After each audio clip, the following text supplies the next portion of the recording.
guys, it's Fritsch. I'm in New York City with a really huge, awesome personality here. Some of you might even recognize him because he is a fellow Cincinnatian.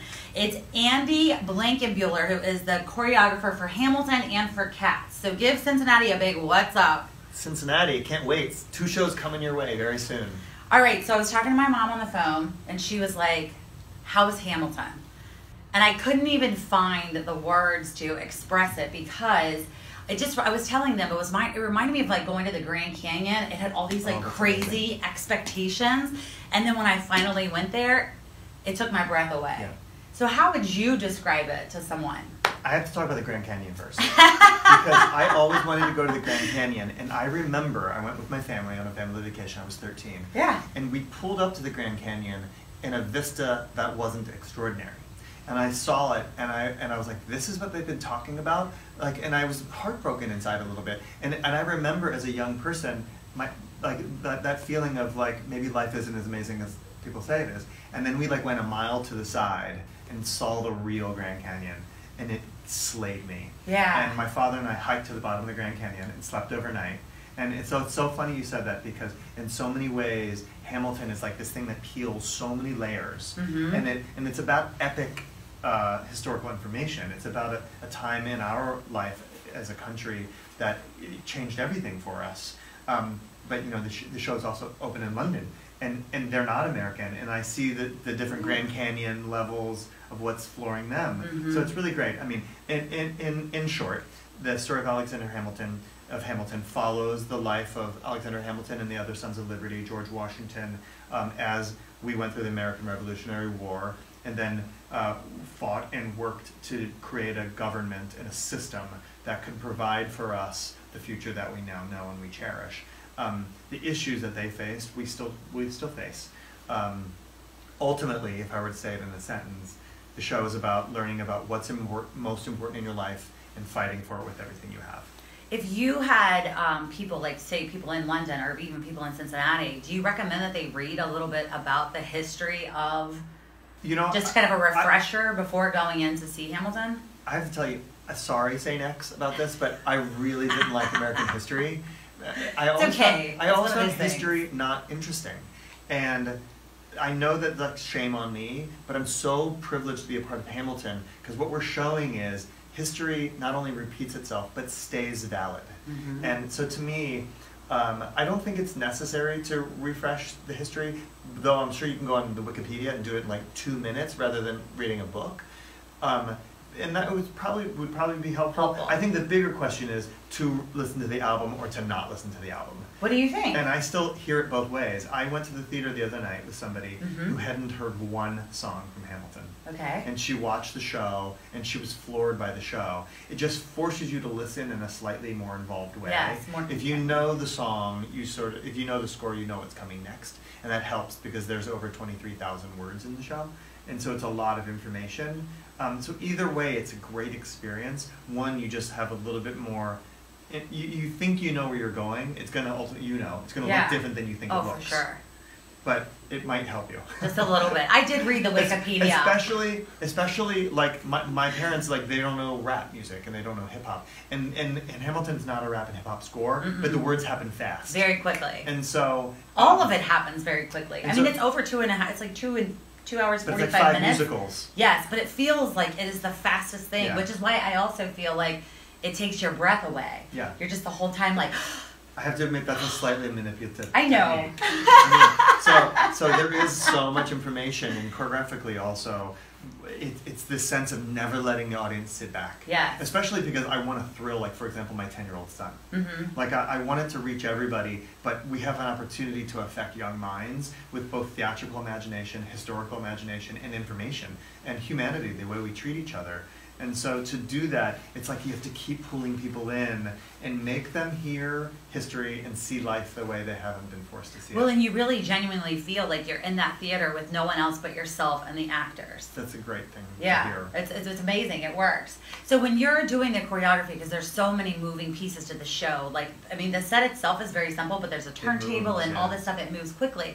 Do you like just sit yourself in a room with a camera and like how does the process come out for you? Well, let me tell you, photo booth on my Apple computer is the biggest gift ever, because what I do is I just push record. And so sometimes I'll just say rhythms, sometimes I'll say instructions, sometimes I'll do dance steps, and then I'll say, don't pay attention to that dance step, but watch my elbow. Like, I just video everything, and I have thousands of clips. And you go back and put it all together? Yeah, I organize into a library. Oh my so that it's in order. So there, I have a photo library on my computer where there's a folder for every number in the show. Wow. And there's like hundreds of clips in each folder. That's a lot of gigs. There's a lot of backup hard drives. You gotta have a lot of space. So it is. It's a lot of planning, a lot of things. All right, so talk a little bit about Cincinnati. So I just want to ask you like a few questions, just like kind of fun stuff. So, one, you're on the airplane from New York City going to CVG, flying in, you and your best friend that has never been to Cincinnati before. And the first place you're going is? To Ohio. That's true, because you fly in Northern Kentucky. First place we go. I love to drive through downtown. Like, I love to come through Kentucky and go across the bridge. It's so great that the Brooklyn Bridge is here and the Roebling Bridge is there. I think it's really cool. And I just love that vista of going through downtown. What restaurant, because we have a ton of new restaurants. I discovered one just lately. What was it? Soto. And? It was fabuloso. Yeah? What was the best thing about Soto for you? The decor was so fabulous. Like, the decor is like the kind of place I like to be in. And dark? But brick and industrial, and it felt like people made it, and it's just cool. And the food was good. I had a great meal there. Do you have any recommendations? There's so many people in Cincinnati that have dreams of like being on Broadway and doing the arts because we are a huge arts town. Yeah, do you have any kind of recommendations or like maybe a little bit of advice for people that are looking to get into this kind of work? I mean, the good thing is there's a lot of information out there now. There's a lot of stuff on the internet. There's a lot of, even in Cincinnati, I mean, look at the options. You have Shakespeare, you have the Company Downtown, you have Plaza in the Park, you have CCM, you have St. X. You have so many great places to see shows. And that's important because you also have to be educated. You have to learn about what kind of things you like, what kind of things appeal to you, what kind of things you think realistically, oh, that feels like it could fit me. So I think you have to acquire information. Keep putting yourself out there? Yeah, but also even like, I can YouTube for hours. Like, I can YouTube dance for hours. And so it's about learning things within your passion so that you actually know what you're talking about. And then, unfortunately, technique. There's so much training to be done as a dancer, as a singer, as an actor, whatever your choice is in the arts. Fun is a hobby, like it's show business, and so there's years of training to be had. And then, do you feel as a choreographer you can teach anyone to dance? I cannot teach anyone to dance, but what I have learned is that I can make anyone fit into a piece. Oh, really? Because oftentimes it's the idea that's important, not the dance step. Like, if you're really stressed out and you're in an office building and you can't deal with the fact that you have to do this document that's 100 pages long, what would your shoulders do? Exactly. There's the dance step. Like learning from this, the best. Like, this is like confidence. Like, this is like drudgery. I can't believe I have to do this. Like, what happens when you're afraid to look at somebody? Like, you won't turn your eyes to them, really. Like, those become dance steps. And so if I can relate real life to a person, no matter what their movement skill is, like, they can fit in. And final question. So you just did kind of the revamping of cats. Have you ever had a cat? I grew up with cats. I was curious because I'm watching it. It's the first time I've ever watched Cats, which I don't really know exactly what parts you like redid, but everybody is so amazing in that because they look like cats, and I'm like, did he have cats or did he study cats to figure out how to get the movement? And to pay homage to Gillian Lynn, she was the original choreographer in Cats. She did an immense amount of work in character study of cats and turning her balletic vocabulary into feline elements. Yeah, it's incredible. And what's also awesome is cats are suspicious and they always think they're right. And so that's the first thing that in choreographing cats, like, you know that you have to have an intensity about you that has like the air of presumption. Like, you don't belong here, I'm better than you, I'm a cat. And so as long as you come at it from that thing, that angle, things look feline.